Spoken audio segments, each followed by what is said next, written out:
भुनक्तु सह वीर्यं करवावहै तेजस्विनावधीतमस्तु मा विद्विषावहै। ओम शांति शांति शांति। समस्त जन कल्याणे निरतं करुणामयं नमामि चिन्मयं देवं सद्गुरुं ब्रह्मविद्वरं सदाशिवसमारम्भां शङ्कराचार्यमध्यमाम् अस्मदाचार्यपर्यन्तां वन्दे गुरुपरम्परा वन्दे गुरुपरम्परा वन्दे देवमुमापतिं सुरगुरुं वन्दे जगत्कारणं वन्दे पन्नगभूषणं मृगधरं वन्दे पशूनां पतिं वन्दे सूर्यशशाङ्कवह्निनयनं वन्दे मुकुन्दप्रियं वन्दे भक्तजनाश्रयं च वरदं वन्दे शिवं शङ्करं वन्दे शिवं शङ्करम्।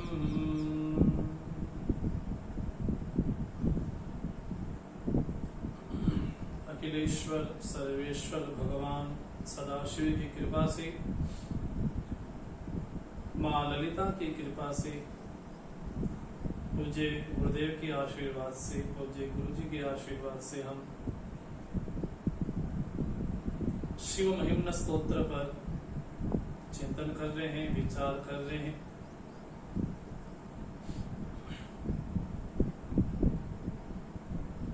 भगवान शिव का स्मरण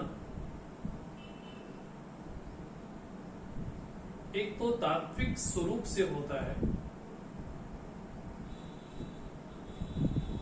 और एक भगवान का जो लीला विशेष अवतार के माध्यम से करते हैं उसका स्मरण भी होता है।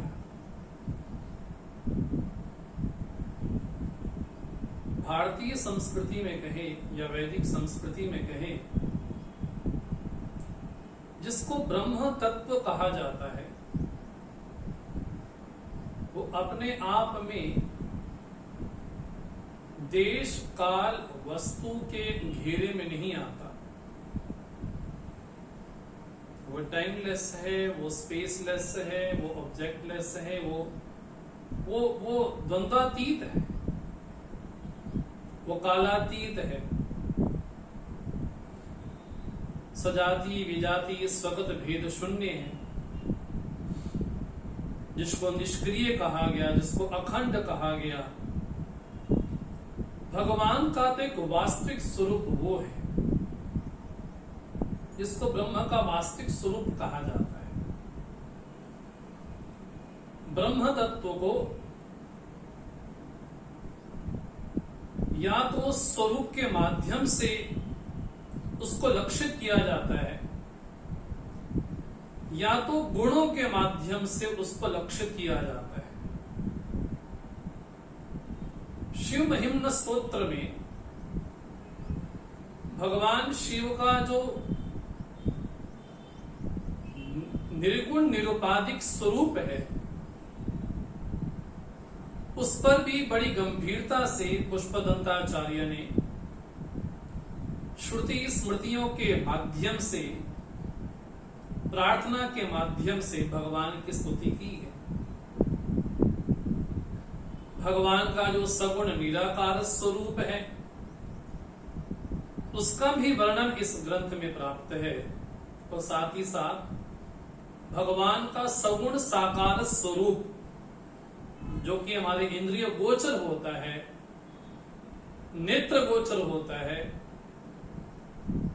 भगवान का स्पर्श किया जा सके, भगवान का जो दिव्य विग्रह है उस दिव्य विग्रह का स्पर्श किया जा सके, भगवान को प्रणाम किया जा सके, चाहे वो रामावतार हो, चाहे वो कृष्णावतार हो। तो अवतार के माध्यम से भक्त भगवान को अपने समक्ष देख करके उनसे व्यवहार कर सकता है। जैसे पांडव इत्यादि, द्रौपदी हैं, कुंती हैं, विदुर हैं, जो कि भगवान से साक्षात व्यवहार करते हैं, लेकिन वो भगवान का शरीर विग्रह कोई सामान्य नहीं, वो राम जी का विग्रह कोई सामान्य नहीं। वाल्मीकि जी कहते हैं भगवान राम के बारे में, चिदानंदमय देह तुम्हारी। हे प्रभु, आपकी जो देह है, आपका जो विग्रह है, वो कोई साधारण नहीं, अपितु अलौकिक, लौकिक नहीं। तो भक्तों पर कृपा विशेष करने के लिए वही अरूप रूपवान हो जाता है, वही अनामी नाम वाला हो जाता है, वही अजन्मा का प्रागट्य भी हो जाता है। गोस्वामी जी रामचरितमानस में जब प्रारंभ करते हैं, श्री राम जी की स्तुति प्रारंभ करते हैं, तो राम का वास्तविक स्वरूप पहले हमको बतलाते हैं कि राम वास्तव में कौन है। राम कौन है, अर्थात शिव तत्व कौन है, कृष्ण तत्व कौन है। नाम भेद में हमारे संप्रदायों में, संस्कृति में कोई इतना दुराग्रह नहीं कि वो षोडश कला संपन्न है, वो द्वादश कलाओं वाला है। ये हमारे में भेद एक ना समझ में हो सकता है, मूढ़ बुद्धि में हो सकता है, लेकिन तत्व तो एक ही है। मैं भागवत का ही प्रमाण समक्ष रखता हूं उसके माध्यम से। वदंती इति तत्त्वविदः यज्ञानम अद्वयम। जो तत्त्वविद लोग हैं, अर्थात जो आत्मज्ञानी हैं, जो ब्रह्मज्ञानी हैं, जो तत्व को ठीक से जानते हैं, वो जन जो ज्ञान है, जो अद्वितीय ज्ञान है, जो अद्वैत ज्ञान है, उसी अद्वैत ज्ञान को कोई परमात्मा नाम से, कोई भगवान नाम से, कोई ब्रह्म नाम से पुकारता है, लेकिन तत्व वही। इसलिए गोस्वामी जी जब कहते हैं, एक अनीह अरूप अनामा अज सच्चिदानंद परधामा व्यापक विस्वरूप भगवाना तेहि धरि देह चरित कृत नाना। परमात्मा का वास्तविक स्वरूप एक है। अनीह मैंने इच्छा राहित्य है, इसमें कोई इच्छा नहीं है, कामना नहीं है। अरूप है, जिसका कोई रूप नहीं। अनामा, जिसका कोई नाम नहीं, जो अजन्मा है, जो सच्चित आनंद स्वरूप है, जो व्यापक है, उसी तत्व के बारे में कहा गया, तेहि धरि देह चरित कृत नामा। चरित कृत नामा, उसी ने ही देह धारण की, उसी आरूप ने देह धारण करके लीला की। वो लीला भक्तों पर अनुग्रह करने के लिए ही होती है। भगवान शिव का विषपान करना, ये उनकी लीला है, ये उनका ऐश्वर्य है। इस लीला के माध्यम से भगवान का स्मरण हो सकता है। जिस तरह से ग्रंथों में निर्गुण निरुपाधिक स्वरूप का वर्णन है, वो भी आपेक्षिक है, उसकी भी आवश्यकता है। सगुण निराकार तत्व की आवश्यकता है, और साथ ही साथ सगुण साकार तत्व की भी आवश्यकता है। इसलिए पुष्पदंताचार्य ने पहले ही कह दिया था, पदे तु अर्वाचीने पदे नकस्य मनः पद्धति। जो अर्वाचीन पद है, अर्थात भगवान का जो लीला विग्रह शरीर है, उस लीला विग्रह में आखिर किसका मन, आखिर किसकी बुद्धि वहां पर नहीं जाएगी, अर्थात जाएगी ही जाएगी। तो भगवान शिव जो अपने आप में निर्गुण निराकार निष्क्रिय ब्रह्म तत्व है, जो अखंड है, जो अरूप है, जो अशब्द है, जिनका स्पर्श नहीं हो सकता, जो अव्यय है, ऐसा भगवान का स्वरूप क्या है, इसका भी वर्णन, और साथ ही साथ भगवान जब लीला विशेष करते हैं, उस लीला के माध्यम से भगवान भक्तों पर कृपा विशेष भी करते हैं। तो पुनः इस बात को निवेदन करूं कि शिव महिमन स्तोत्र में पुष्पदंताचार्य की कृपा के माध्यम से कहूं कि भगवान का ऐसा दिव्य स्वरूप हमारे सामने प्रकट हो पाया। जब वो तांडव नृत्य करते हैं तो पाताल से लेकर के अंतरिक्ष लोक से लेकर के द्युलोक पर्यंत भगवान का बड़ा व्यापक विग्रह है। उस विग्रह का भी वर्णन हमारे समक्ष रखते हैं। समस्त दैत्यगण किस तरह से भगवान से तप के द्वारा अपने अभिष्ट को प्राप्त करते हैं, ये भी हमने देखा, चर्चा की इस पे। लेकिन शिव तत्व को शक्ति के बिना स्मरण करना असंभव सा लगता है। शक्ति विहीन तो वो शव ही है। इसलिए जहां शिव का स्मरण होगा, जहां शंकर का स्मरण होगा, उसके साथ शक्ति स्वरूपा पार्वती का भी स्मरण अवश्य ही होगा। और पार्वती की स्थिति कैसी है, हमने कई श्लोकों के माध्यम से, कई पुराणों के माध्यम से, रामचरितमानस वाल्मीकि रामायण के माध्यम से मां सती का चरित्र देखा है कि किस तरह से सती से उनका जीवन मां पार्वती के रूप में हुआ। इसलिए भगवान शिव और मां पार्वती के संबंध में विशेषता यह है कि दोनों एक निष्ठ हैं। ये बड़ी सुंदरता है इस संबंध में। और संबंधों की विशेषता यही होती है, जो गुड रिलेशनशिप है उसमें विशेषता यही होती है कि दोनों ओर से तारतम्य हो, दोनों ओर से एक निष्ठा हो, तभी तो वो परिवार, वो संबंध विशेष सुदीर्घ समय तक चलते रहते हैं। यदि एक पक्ष हठी है तो दूसरा पक्ष नीचे है, तो भी संबंधों में दुराव, भटकाव अवश्य आते ही। लेकिन भगवान शिव और मां पार्वती के संबंध की विशेषता यह है कि दोनों एक निष्ठ हैं। सती भी भगवान शिव का ही वर्ण करना चाहती है, और सती रूप में भी और पार्वती रूप में भी। भगवान शिव भी एक ही निष्ठ हैं। सती रूप में भी भगवान शिव ने परिणय सती से किया, और पार्वती रूप में भी परिणय भगवान शिव ने पार्वती से किया। इनको कहा जाता है कि प्रेम की एक निष्ठा है, दोनों की एकता प्रसिद्ध होती है कि कितना प्रगाढ़ स्नेह होगा।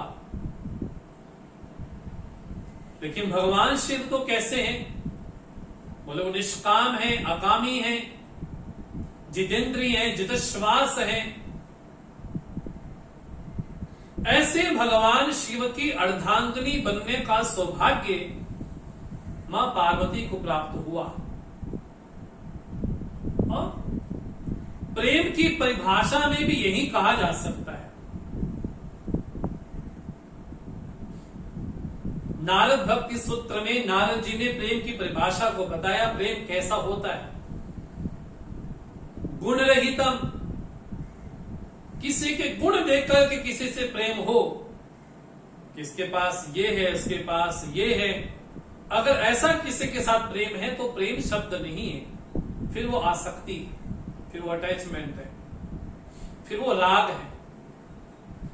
प्रेम की परिभाषा नारद जी कहते हैं, प्रेम कैसा है? गुण रहितम, किसी की पर्सनालिटी देख करके, किसी का व्यक्तित्व देख करके प्रेम हो, बोले ऐसा नहीं। कामना रहितम, ये भी साथ में कहा। अविच्छिन्नम, सूक्ष्मतरम, अनुभव रूपम और प्रतिक्षण वर्धमानम। इन 6 संगतियों वाला जो निश्चल प्रेम है, उस प्रेम की सार्थकता मां पार्वती और भगवान शिव के चरित्र में देखने को प्राप्त होती है। किस तरह से मां पार्वती को सौभाग्य प्राप्त हुआ? भगवान शिव की अर्धांगिनी बनने का। और अर्धांगिनी बनने के साथ साथ ये कितना विशेष संबंध प्रगाढ़ होगा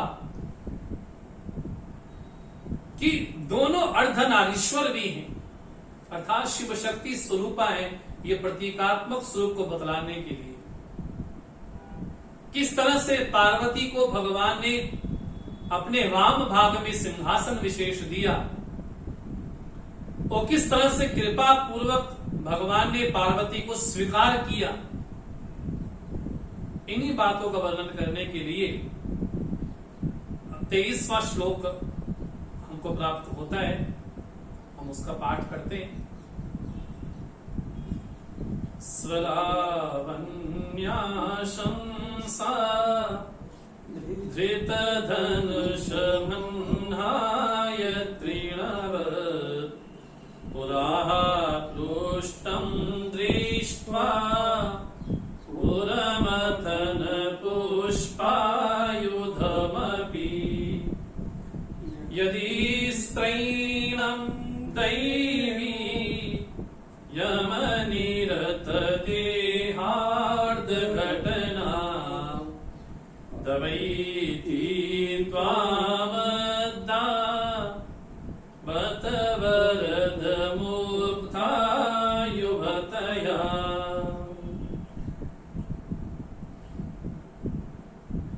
बड़ी इस श्लोक की सुंदरता एक ये है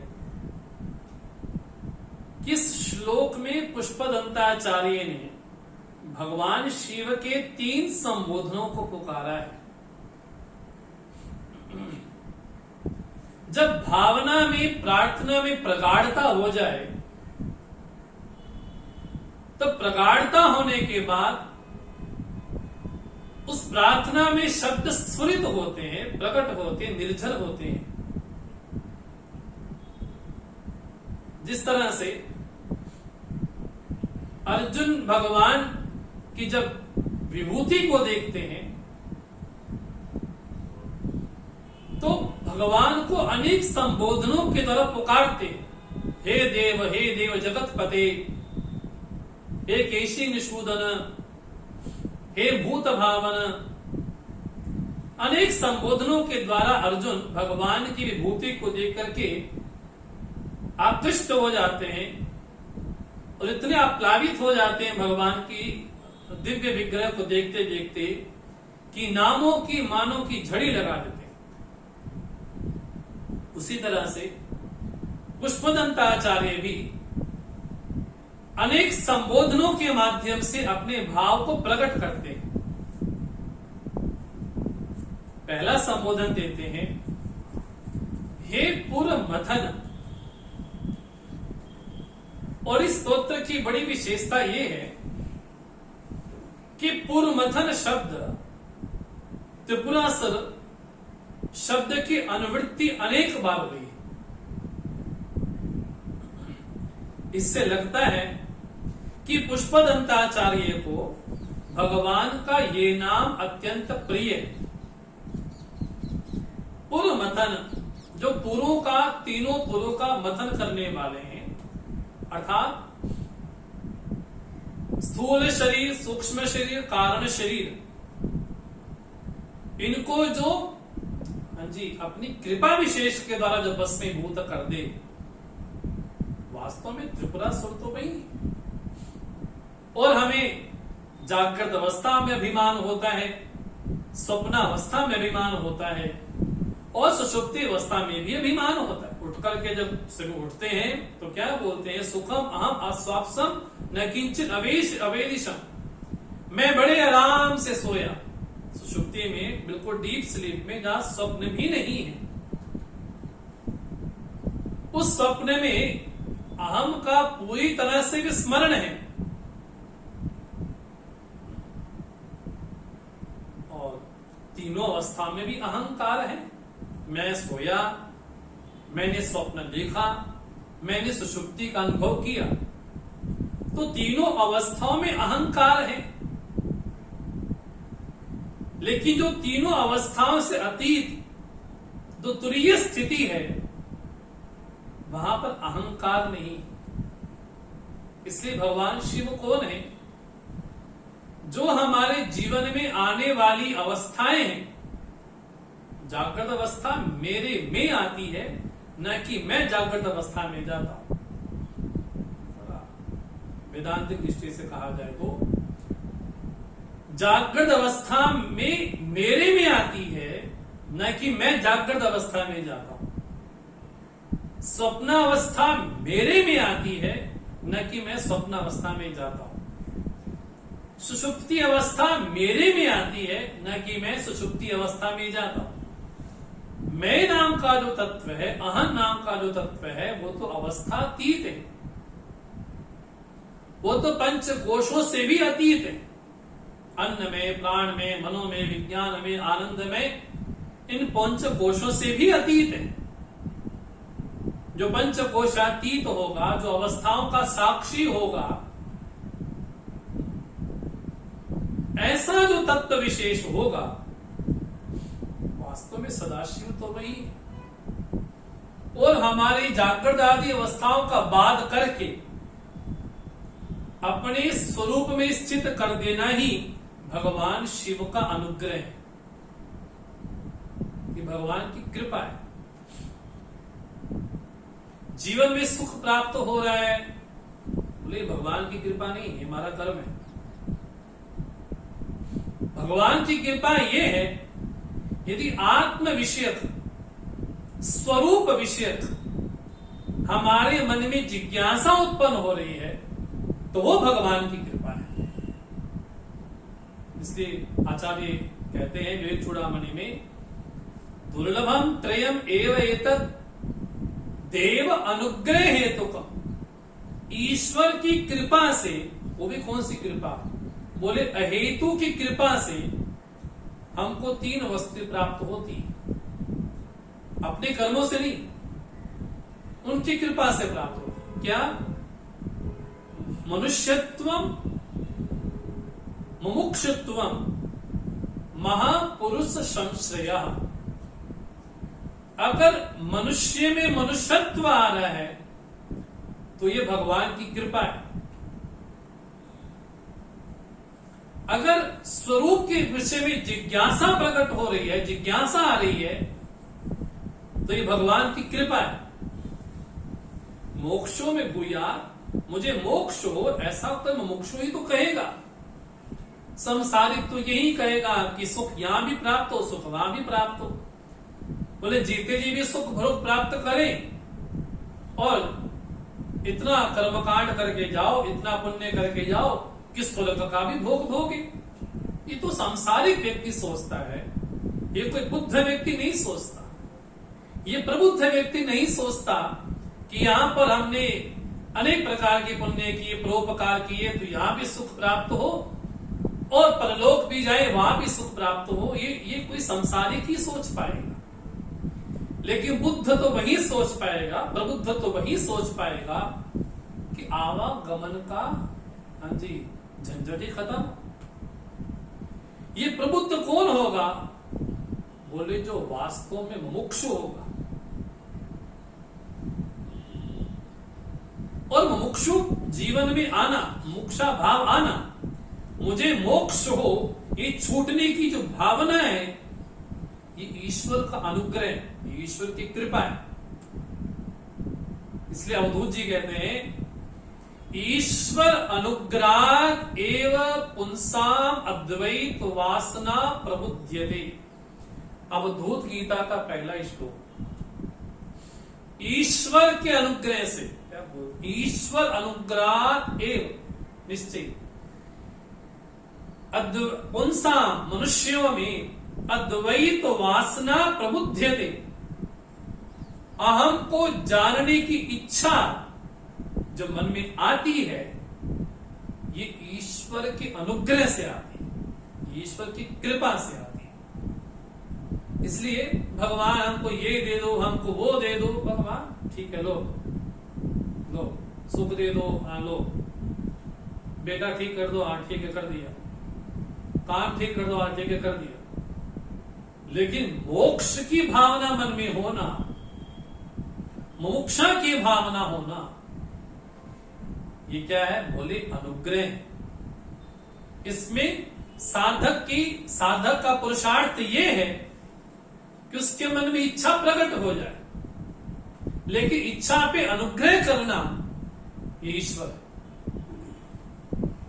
पहला ईश्वर का अनुग्रह, मनुष्यत्व होना, मनुष्य शरीर मिलना, साथ मनुष्यत्व होना, और मोक्ष के बारे में जिज्ञासा होना, और साथ किसी महापुरुष का सानिध्य प्राप्त होना, ईश्वर अनुग्रह। इसलिए भागवत कहती है कि धर्म का फल, अर्थ का फल, काम का फल ये हो सकता है, लेकिन जीवन का फल क्या है?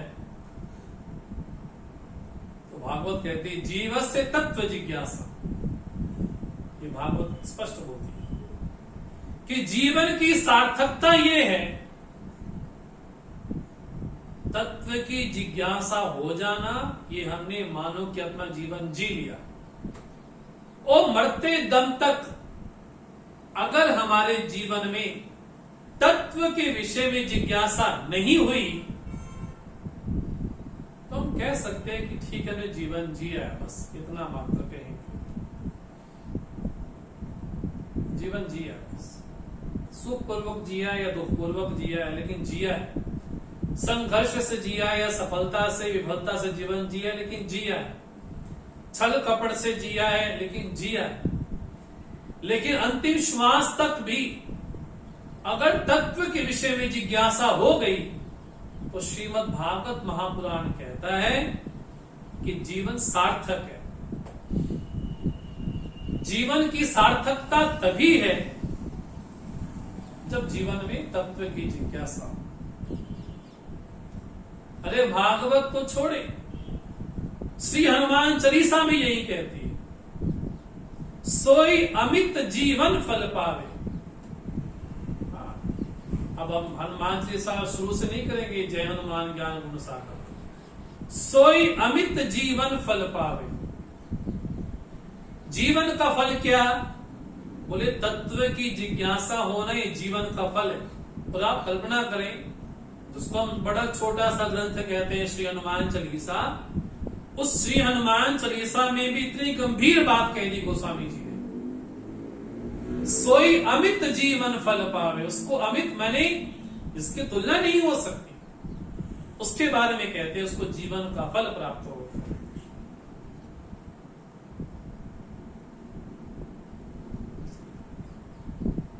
त्रिपुरासुर का मर्दन करने वाले, संहार करने वाले भगवान के बारे में उनकी महिमा कैसी है। दूसरा भी संबोधन किया, यम निरत,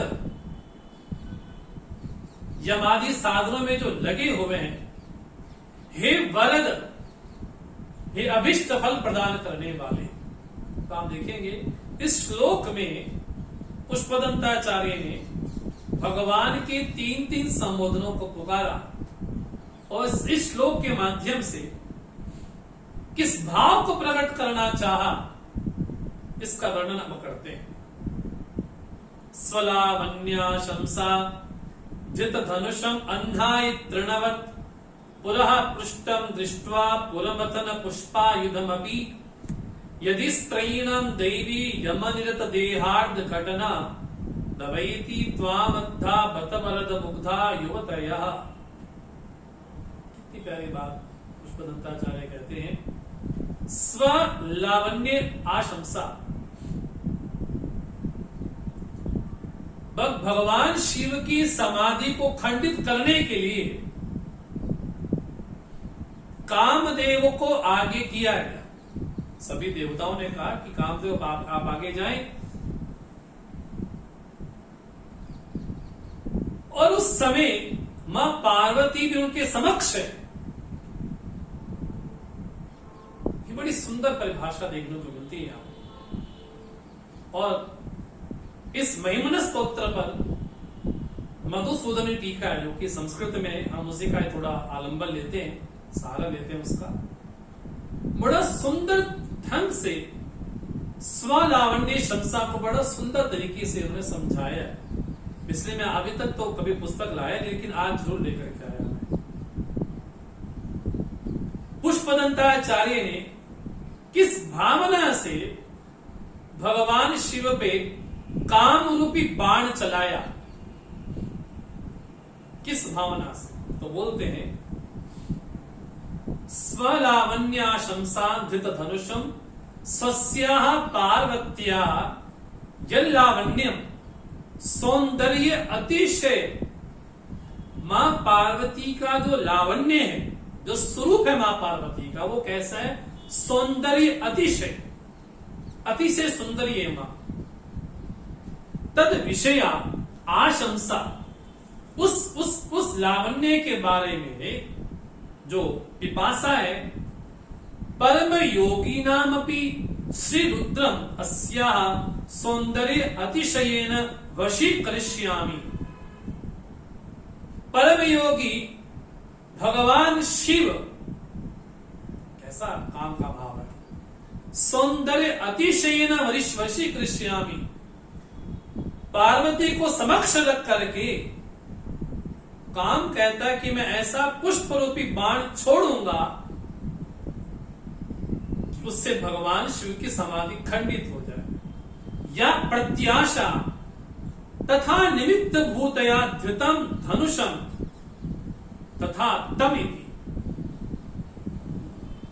एतेन स्वलावन्य अतिशस्यापि श्रुद्र विषय अकिंचित करत्व मुक्तम तथा चैव स्वलावन्ये वैयथ्यम पुष्प आयुधस्य तृणवद्दाहं च स्वयं साक्षात् कृत्वापि देवी पार्वती इयं चिरकाल माम् उद्दिश्य तपा कृतवती चिर दुःखं मा प्राप्नोति करुणा मात्रेण देहार्थ घटना त्वया स्वश्रीरार्धम स्थापनतो हेतो भ्रमात् बीजान् यदि त्वां सर्वयोगिनां वरं स्त्रीणं यदि अयं मंदधीना न भवेत् कथम स्वशरीरार्धे स्थापयेत् इति।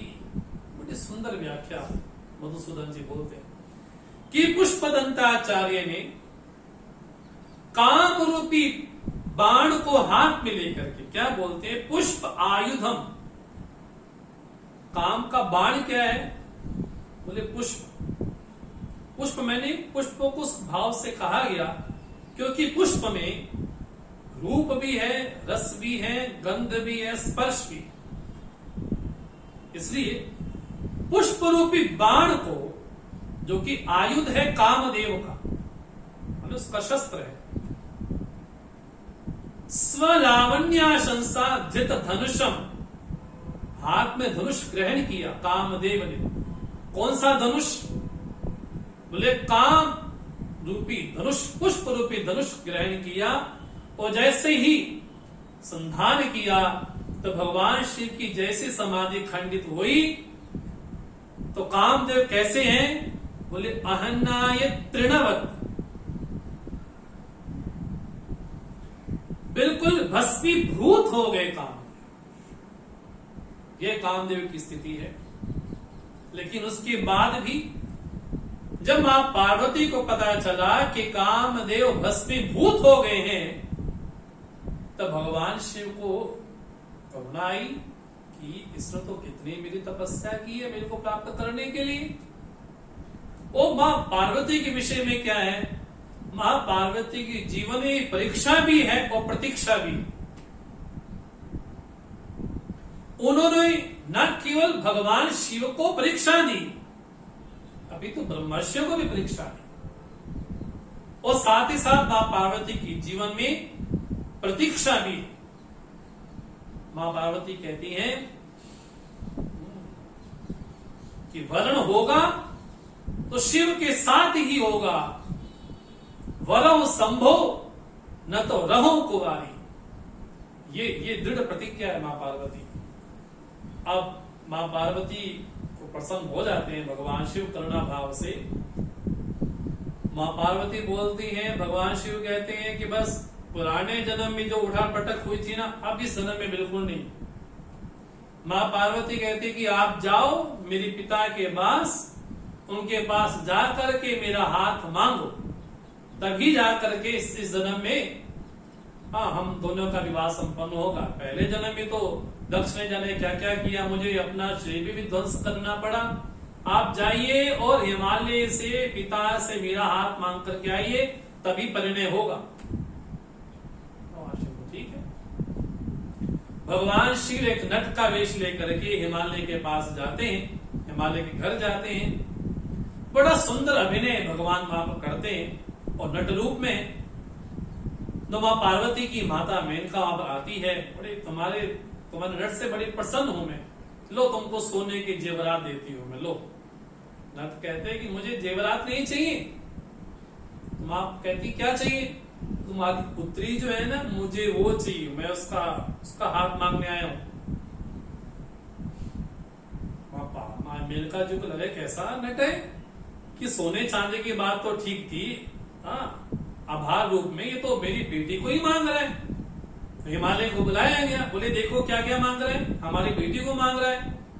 तो थोड़ा मन में सेवकों से कहा जाओ इसको पकड़ो, ये कौन है। तो जो भी उनके पास जाए वो इतना भयानक भगवान का तेज है, उनके सामने को स्थिर नहीं रह पाए। जो कुछ स्थिर नहीं रह पाया तो हिमालय ने पूछा कि आप कौन है। तो भगवान शिव ने अपना वास्तविक स्वरूप दिखलाया कि जिसमें सारे देवतागण उनकी उपासना कर रहे हैं, उनकी परिचर्या कर रहे हैं, उनकी स्तुति कर रहे हैं। हिमालय समझ गए कि साक्षात परमात्मा ही है। तब भगवान शिव ने उनसे कहा कि पार्वती का हाथ मांगने के लिए आपसे आया हूं, तब जाके परिणय हुआ। यहाँ पर क्या बोलते हैं, स्वलावन्य शमसा लावण्य से युक्त मां पार्वती,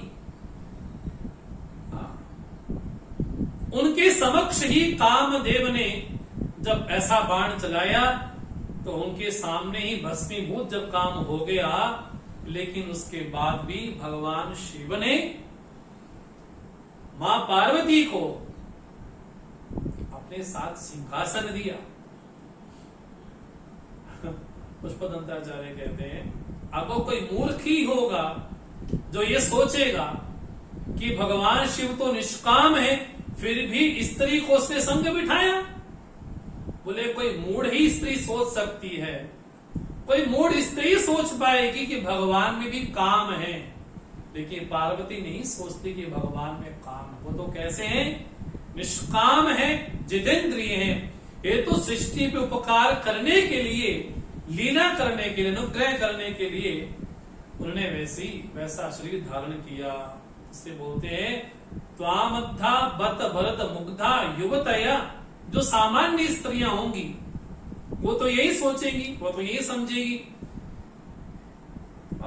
कि पति को तो दबा के रखा जाए, इसको झुका के रखा जाए, इसको बोलने ना दिया जाए। ये तो को मूढ़ स्त्री सोचेगी। लेकिन उस स्त्री का सौभाग्य होगा, इसको ये लगेगा कि ये साक्षात नारायण है, कि उसी को ही संभव समझ आ पाएगा। बाकी जो सामान्य होगी उनको तो ये लगेगा कि भगवान शिव में जब काम हो सकता है तो तुम्हारे में हमारे में काम क्यों नहीं होगा। इसको सामान्य स्त्री सोच सकती है। अगर कोई सोच भी ले, पुष्पदंताचार्य कहते हैं उनको सोचने दो। यदि स्त्रैणम, यदि कोई को स्त्रैण मान भी ले, बोले वो सोचता है, लेकिन भगवान शिव है कैसे? पूर्व मथन है, यम निरत है और वरद है, अर्थात वर प्रदान करने वाले हैं। तो इस तरह से भगवान शिव का स्वरूप कैसा है? बोले स्वाधीन सुख है, पराधीन सुख नहीं। वो प्रेम कैसा है? बोले अनकंडीशनल लव है वो, बिल्कुल उस प्यार में कोई कंडीशन नहीं, मां पार्वती की ओर से कोई मांग नहीं, ना भगवान शिव की ओर से कोई मांग है। ऐसा जो बड़ा पूरे विश्व के लिए आदर्श कोई दंपति है तो भगवान शिव और मां पार्वती का ही दाम्पत्य जीवन है। एक को पता है कि उनका जीवन कैसा है, तो भगवान शिव का जीवन कैसा है, इस बात को बतलाने के लिए पुष्पदंताचार्य 24वें श्लोक में कहते हैं कि भगवान का विग्रह कैसा है। मां पार्वती को पता भी है कि भगवान शिव के पास क्या है क्या नहीं है, तो भगवान शिव के पास क्या है और क्या नहीं है, लेकिन भगवान शिव की महिमा फिर भी इतनी लोक विख्यात है त्रिभुवन में, उसके पीछे कारण क्या है? तो पुष्पदंताचार्य कहते हैं 24वें श्लोक में, श्मशानेश्वा क्रीडा स्मरहर पिशाचा सहचरा स्थिता भस्मालेपा स्रगपि निखरोटी परिकरा अमंगल्यं शीलं तव भवतु नामैवमखिलं तथा भीष्मद्वीना वरद परमं मंगलमसि। हे परम, हे स्मरहर, कैसे भगवान? ये भगवान का सगुण साकार रूप कैसा है, लीला विग्रह भगवान का कैसा है? शमशानेषु आक्रीड़ा, हाँ जी, भगवान खेलते कहाँ हैं? हाँ जी, ओलंपिक में जाके हमारे देश के बड़े महान लोग मेडल जीत करके आए, सौभाग्य है हमारे देश का। लेकिन भगवान शिव कहाँ क्रीड़ा करते हैं? तो बोलते हैं शमशानेषु आक्रीड़ा। जिस शमशान में कोई जाना नहीं चाहता, हाँ जी, ना शमशान का नाम तो शाम के समय बिल्कुल हो ही ना, डर लगता भी है, जबकि हम भूल जाते हैं कि हमारा ठिकाना वही है। हाँ जी, इसलिए कभी कभार घूमते घुमाते कभी घूम जाना चाहिए, वहां से देख के आना चाहिए कि दिन भर जो अहम अहम अहम अहम अहम बोलते हैं ना, बोले अहम का अस्तित्व ये है हमारा। तो भगवान शिव कहाँ क्रीड़ा करते हैं? शमशानेषु आक्रीड़ा, शमशान में क्रीड़ा करने वाले। हे स्मरहर, काम का नाश करने वाले, काम का दहन करने वाले स्मरहर। और अकेले क्रीड़ा करते हैं? बोले नहीं, सहचरा पिशाचा, साथ में कौन है? बोले पिशाच गण है। और कौन सी क्रीम लगाते हैं? Fair and lovely. कौन सा पाउडर? बोले पॉन्ड्स। बोले नहीं, चिता भस्मा लेपा, चिता की भस्म का आलेपन करते हैं। एक बार कोई किसी की यात्रा जा रही थी, अंतिम यात्रा, लोग बोल रहे थे राम नाम सत्य है, राम नाम सत्य है, राम नाम। भगवान श्री वहां से गए, बोले ये तो अपनी कोई पार्टी लगती, ये मेरे प्रभु की पार्टी लगती है, जहां पे राम नाम का गान हो रहा है, सब पीछे पीछे लग लिए, भगवान शिव भी जा रहे हैं साथ साथ। वहां पर क्या देखते हैं? जैसे बंदे को लुटाया गया, आस पास के लोग इकट्ठे होकर के, इसको आज ही मरना था, मैं संडे छोड़ करके आया, अपनी पार्टी छोड़ करके आया, मैं इतना जरूरी काम छोड़ करके आया, दुकान के ग्राहक बाहर खड़े हैं, मैं यहां पर आया, बताओ लोग वहां पर ये चर्चा कर रहे हैं, लेकिन पहले क्या बोल रहे थे, राम ही सत्य है। लेकिन जब उसको जलाया गया, भगवान शिव को लगा तो जलाया तो गए, बोले वहां से भी राम नाम की आवाज आ रही है। भगवान शिव को लगा कि हो ना हो यही मेरे राम बसते, तो वहीं भस्म को राख को आलेपन किया पूरे शरीर में। हमारे महाकाल है ना उज्जैन, वहां पर तो भगवान की भस्म आरती ही होती है, भस्म से आरती होती है भगवान की, है ना। ये दर्शन करना भगवान की भस्म आरती का बड़ा सौभाग्य होता है हमारा, कि भस्म से ही उनकी आरती हो रही हो, ऐसा भगवान का दिव्य विग्रह है। कैसे चिता भस्मालेपहा, और भगवान ने माला पहन रखी है, कौन सी, निरीकरोटी परिकरा, बोले जो मुंड है ना, उन मुंडों की भगवान ने माला धारण की हुई है।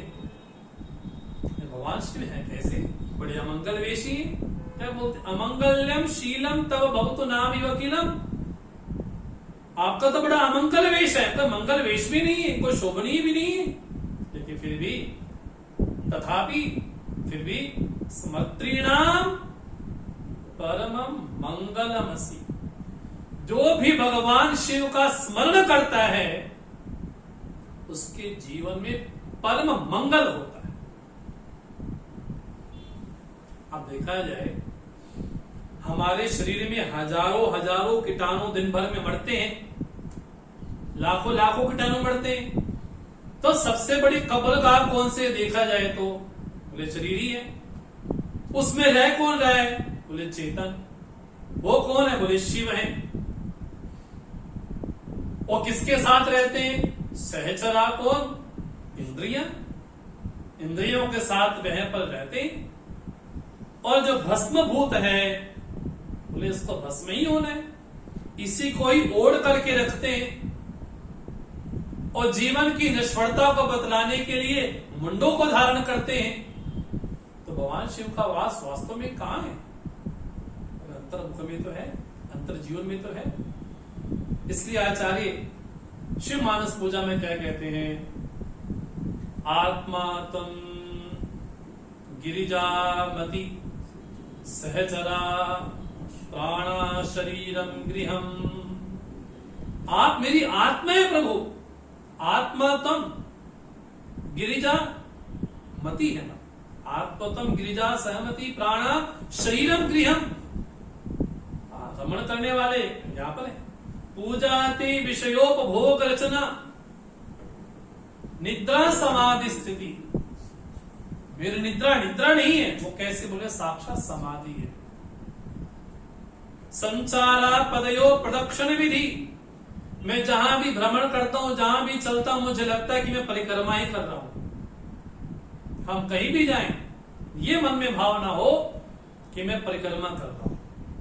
स्तोत्राणि सर्वा गिरो, मैं जो भी बोलता हूं वो आपकी स्तुति ही करता हूं। यद कर्म करोमि तदखिलम शंभो तवाराधनम, ये प्रभु मैं जो भी कृत्य करता हूं सब आपकी आराधना ही करना हूं। क्या बोलते हैं पुष्पदंताचार्य, ये प्रभु अमंगल वेश होने के बाद भी आप सबका मंगल करने वाले हैं। जो भी भगवान शिव का स्मरण भी करता है, तो पुष्पदंताचार्य कहते हैं उसके जीवन में मंगल ही मंगल होता है, परम मंगल होता है भगवान शिव का स्मरण मात्र करने से।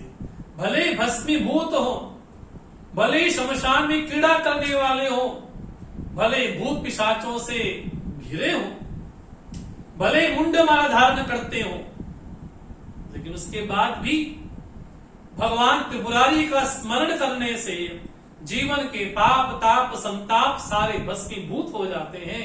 ऐसे भगवान शिव का स्मरण करें। ओम नमः शिवाय, ओम नमः शिवाय, ओम नमः शिवाय। ये भगवान शिव का स्मरण मात्र करने से जीवन के सारे पाप नष्ट होकर के परम मंगल प्राप्त होता है, अर्थात जीवन में सुख ही सुख प्राप्त होता है। वो सुख क्या बाहरी है, बोले नहीं, सुख तो भगवान का स्वरूप ही, स्वरूप है भगवान का सुख। कैसे भगवान है हमारे? तो भगवान का जो निर्गुण निरुपाधिक स्वरूप है, लीला विक्रय से हट करके भगवान का जो वास्तविक जो स्वरूप है, उस वास्तविक स्वरूप को योगी जन किस तरह से ध्यानावस्था में देखकर अनुभव करते हैं, और सुख स्वरूप स्वयं भगवान शिव ही है, इस बात को कहने के लिए 25वां श्लोक कहते हैं। क्या बोलते हैं? मनः प्रत्यक्षिते सविधमवधायात मरुता हेष्यद्रोमाणा प्रमद सलिलोत्सङ्गितदृशा यदा लोक्याह्लादम् हृदयैव निमज्यामृतमये दधम्यन्तस्तत्त्वम् किमपि यमिनस्तत् किल भवान्। आप कैसे हैं प्रभु? यमिना अंतिम भक्ति है, अर्थात जो योगी है, अर्थात जो त्यागी है, अर्थात जो विवेक वैराग्य से संपन्न कोई साधक है, ऐसा जो योगी हो वो क्या करता है? सविधि, विधि के अनुसार, वेद शास्त्र के अनुसार साधना करता है। और कैसी साधना? आत्मरुतः, वायु को अपने हृदय में रखे, माने कुंभक प्राणायाम करके। मन प्रत्यक्ष चित्ते, मन को कहां रखता है? बाहर नहीं, भीतर। क्योंकि श्रुति कहती है, बोले हमारी इंद्रियां स्वाभाविक रूप से बहिर्मुखी हैं। परांचिखाणी वितरणत स्वयंभू तस्मात् परां पश्यति नान्तरात्मन कश्चित धीरा प्रत्यगात्मानमेक्षत अमृतत्वमिच्छन् आवृत्त चक्षु अमृतत्वमिच्छन्। हमारी इंद्रियां स्वाभाविक रूप से बहिर्मुखी हैं, लेकिन कोई धीर पुरुष आवृत चक्षु करके, अंतर्मुख होकर के उस अमृतत्व का दर्शन कर पाता है। तो क्या बोलते हैं? योगी कैसा है? मना प्रत्यक्षित, इंद्रियों के सहित मन को अंतर्मुख करता है। जो अंतर्मुख होता है तो क्या होता है? पृष्ठद रोमाण, उसका रोम रोम कैसा बोले, कैसा हो जाता है? रोमांचित हो जाता है।